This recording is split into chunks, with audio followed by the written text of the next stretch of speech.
नमस्कार दोस्तों, welcome to 10x trader. मैं हूं राजेश कुमार और आज बात करने वाला हूं एक बहुत ही बढ़िया स्टॉक के बारे में जिसका नाम है उज्जीवन स्मॉल फाइनेंस बैंक। और रिसेंटली स्टॉक ने हमें काफ़ी अच्छा खासा डाउनफॉल भी दिखाया।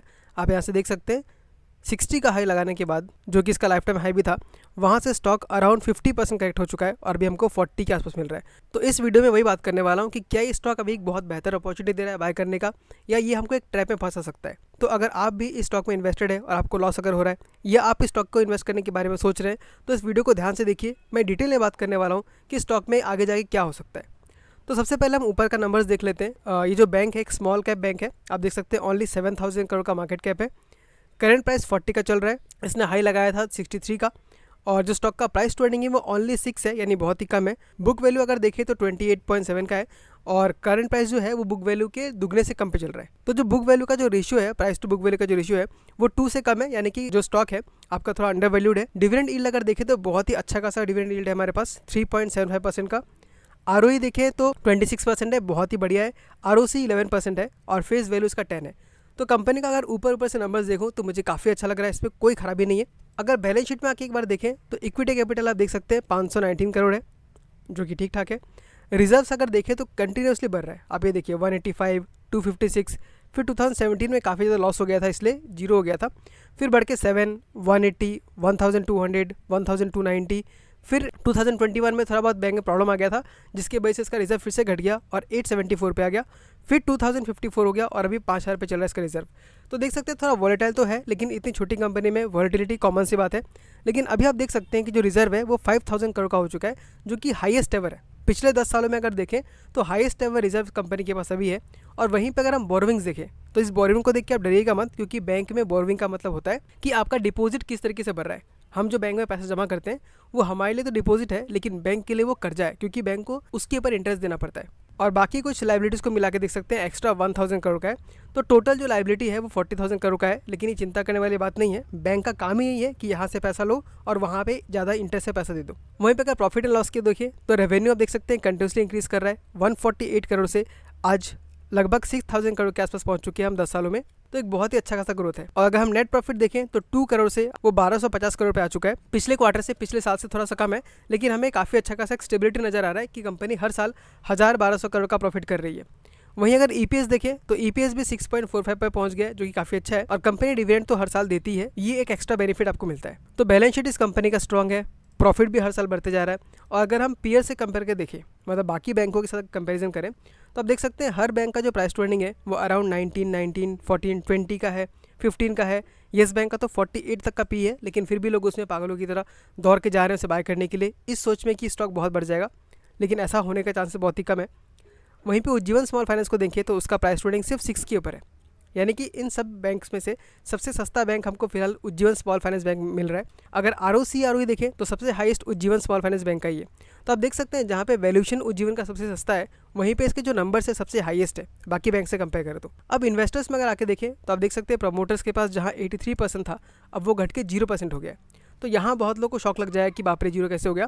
तो असल में यहाँ पे हुआ क्या है, कंपनी अब एक इंस्टीट्यूशन बन चुकी है, प्रमोटर जीरो हो चुके हैं, मतलब अब जो कंपनी जो है वो प्रोफेशनल रन हो जाएगी। आप देख सकते हैं जहाँ प्रमोटर का जीरो हो गया है वहीं पे एफआईएस का 24% पे आ चुका है, डीआईएस का 7% पे आ चुका है, और जो पब्लिक है उसका 67% पे आ चुका है। तो यहाँ पे घबराने वाली बात नहीं है। 67% जो पब्लिक आया है उसमें बहुत सारे जाने माने इन्वेस्टर्स है, उन्हीं में से एक है डॉली खन्ना। आप देख सकते हैं 1% स्टेक होल्ड कर रही है। तो डॉली खन्ना के बारे में अगर आप नहीं जानते तो एक बहुत ही जाने माने इन्वेस्टर है, उन्होंने कई सारे स्टॉक्स पे इन्वेस्ट करके अपने पैसे को मल्टीफोल्ड किया है। और बाकी हमने यहाँ पे बैलेंस शीट में आके देखा ही है कि कंपनी के फंडामेंटल्स काफ़ी स्ट्रॉग है, कंपनी का बैलेंस शीट भी काफ़ी स्ट्रॉग है। तो कंपनी में कुछ प्रॉब्लम नजर नहीं आता, बस पास्ट में जो प्रॉब्लम हो गया था, क्योंकि स्मॉल फाइनेंस कंपनी है तो थोड़ा रिस्की लोन देना पड़ता है, उसकी वजह से कंपनी में प्रॉब्लम आया था, लेकिन अब वो धीरे धीरे ठीक हो रहा है। अब यहाँ पे अगर आके कुछ नंबर्स देख ले, क्योंकि हम जब भी किसी बैंक का एनालिसिस करते हैं तो हमें उनके लोन बुक को हमेशा देख लेना चाहिए। तो आप देख सकते हैं ग्रॉस लोन बुक जो है वो 30,000 करोड़ का है, जो कि ईयर ऑन ईयर बेसिस पे 19% अप है। सिक्योर्ड लोन बुक देखिए तो 31% है, जो कि पिछले साल में सिर्फ 30% का था। और सबसे इंपॉर्टेंट जो होता है वो होता है एसेट क्वालिटी, जो कि आप देख सकते हैं जो ग्रॉस नेट परफॉर्मिंग एसेट है वो 2% का है, और जो नेट नॉन परफॉर्मिंग एसेट है वो ओनली 0.4% का है। तो इसका एसेट क्वालिटी बहुत ही स्ट्रांग है, बहुत ही अच्छा है। वहीं पर अगर हम डिपॉजिट्स देखें तो 32,000 करोड़ का है, जो कि ईयर ऑन ईयर बेसिस पे 22% अप है। कासा 27% है, और आरओई तो हम देख ही रहे हैं कि 2% है, और आरओई 20% है। तो नंबर्स कंपनी के बहुत ही स्ट्रॉग है।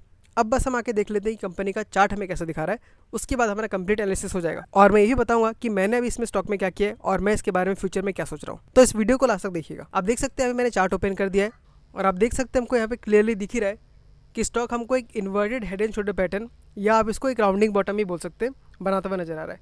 आप यहाँ पे देखिए 24 का इसने यहाँ पे लो लगाया था, फिर यहाँ पे इसने एक बॉटम बनाया 15 के आसपास और वापस इसने 23 के आसपास एक नेक्स्ट लो बनाया। तो यहाँ पर आपको एक टेढ़ा मेरा सा inverted head and shoulder pattern देखने मिलेगा। तो आप देख सकते हैं थोड़ा डिस्टॉर्टेड है, अगर मैं इसको अच्छे से बनाना चाहूँ तो अब आपको दिखने लग गया होगा कि हमको यहाँ पे एक inverted head and shoulder pattern दिख रहा है और उसी के साथ हमको यहाँ पे एक राउंडिंग बॉटम भी दिख रहा है। तो हमें मल्टीपल पैटर्न्स फॉर्म हो रहे हैं।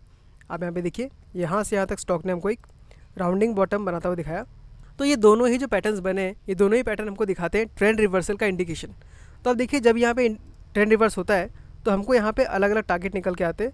तो पहला जो टारगेट निकल के आ रहा है राउंडिंग बॉटम के बेसिस पे वो हमारा निकल के आ रहा है 70 का, और इन्वर्टेड हेड एंड शोल्डर के बेसिस पे अगर मैं देखूँ तो वो भी निकल के आ रहा है हमारा अराउंड 68 का। आप 70 मान के चल सकते हैं, यानी दोनों पैटर्न के बेसिस पे हमारा जो टारगेट है वो 70 के आसपास का ही निकल के आ रहा है। और स्टॉक ने हमको अच्छा खासा मूव दिया भी था। आप देख सकते हैं यहाँ ब्रेकआउट मिलने के बाद स्टॉक वापस से प्रीवियस हाई तक टच किया था उसने, जो कि हमको 55% का रिटर्न दे रहा है। लेकिन क्योंकि यहाँ पे एक स्ट्रॉन्ग रेजिस्टेंस था तो इसी रेजिस्टेंस को इसने रेस्पेक्ट किया और यहाँ पे हमको एक ट्रिपल टॉप बना, उसके बाद नीचे आता हुआ स्टॉक दिखाई दिया। यहाँ पे देखिए एक टॉप यहाँ पर, दूसरा यहाँ पर और तीसरा यहाँ पर, उसके बाद स्टॉक नीचे आ रहा है। लेकिन यहाँ पे ध्यान देने वाली बात यह है कि स्टॉक नीचे आ रहा है तो अभी किस जगह पर है। तो अभी स्टॉक जिस जगह पर है वो एक बहुत ही इंपॉर्टेंट सपोर्ट की तरह काम करेगा, क्योंकि आप देख सकते हैं पहले ये एक स्ट्रॉन्ग रेजिस्टेंस था, उसके बाद स्टॉक ने यहाँ से ब्रेकआउट दिया और ब्रेकआउट देने के बाद अब ये जगह जो है स्ट्रॉन्ग सपोर्ट की तरह काम करेगा। तो यहाँ पे अगर मेरा ओपिनियन पूछेंगे तो यहाँ पे एक अच्छा खासा मौका हमें मिल रहा है बाय करने के लिए, क्योंकि यहाँ से मान लीजिए अगर प्रीवियस हाई को भी टच कर लेता है तो हमें अगेन 53% का रिटर्न मिल सकता है। और क्योंकि स्टॉक का फंडामेंटल्स बहुत स्ट्रॉन्ग है और आप बहुत लंबा होल्ड करते हैं तो स्टॉक आपको 53% नहीं, आपको आराम से 10 गुने तक का रिटर्न दे सकता है। जी हाँ, आपने बिल्कुल सही सुना, 10 गुने तक का रिटर्न। यानी अगर मैं देखूँ स्टॉक का जो प्राइस है वो 40 से 400 रुपये तक का हो सकता है, क्योंकि आप खुद देखिए कंपनी का मार्केट कैप कितना है, ओनली 7,000 करोड़ का है। अगर 10 गुना भी होता है तो 70,000 करोड़ का हो जाएगा, फिर भी 1 लाख करोड़ के नीचे रहेगा।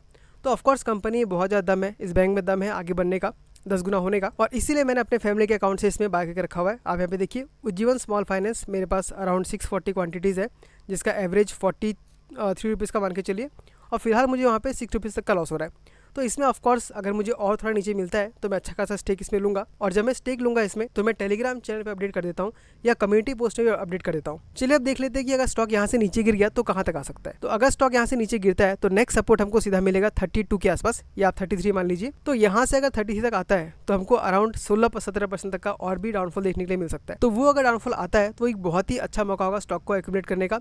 मैं ऑफकोर्स वहाँ पे जमा करूँगा, और यहाँ जो प्राइस हमको मिल रहा है 40 के आसपास जो मिल रहा है, यहाँ भी मैं कुछ छोटा सा स्टेक ऑफकोर्स बाय करूँगा। अगर मेरे पास अभी 600 स्टॉक्स है तो मान लीजिए मैं 200 या 150 स्टॉक और ऐड कर सकता हूँ, क्योंकि मैं भी आपकी तरह रिटेल इन्वेस्टर हूँ, मेरे पास बहुत ज़्यादा पैसे भी नहीं है।